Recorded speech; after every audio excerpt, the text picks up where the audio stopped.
Now let's talk a little bit about the science behind this. We've got this whole lesson about serenity, and peace is something that is really valuable in defeating burnout, because burnout is where you don't feel control, you'll feel overloaded, you don't feel gratitude. So burnout is a state in which you constantly are feeling cortisol from stress, adrenaline from stress. You're kind of hyped up, and eventually your body's just going to crash by trying to maintain that state for too long.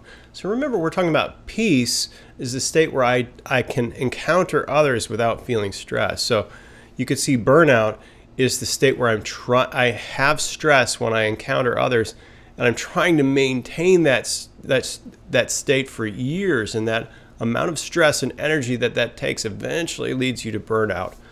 And these are the three things that tend to lead towards burnout, is the lack of control.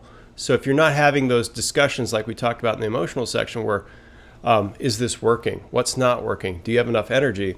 Then that person's not going to feel control, and they just have to try to keep all the plates spinning that someone else is foisting on them. Overload, again, if you're not connecting emotionally and you're not building trust and harmony, you're getting to the point where you're going to feel overload constantly, and no one ever says thank you for what you're doing. No one ever expresses gratitude. So you never are feeling valued. No one's ever highlighting that what you're doing is valuable to them. So that's something that causes burnout, according to the science.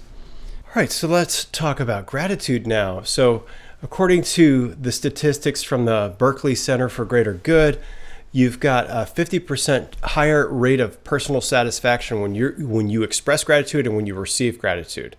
So one of the keys to expressing gratitude is in being detailed about how you've been valued.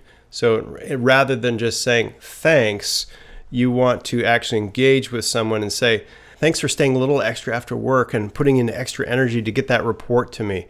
I really appreciated that extra effort. And you really bailed me out because I had forgotten to ask you earlier in the day. So that's a way that you can express specific gratitude from someone rather than just saying thanks. You can see the difference. It shows that you've actually considered and thought through how that person affected you. And that makes a difference in expressing gratitude. So gratitude will increase employee engagement.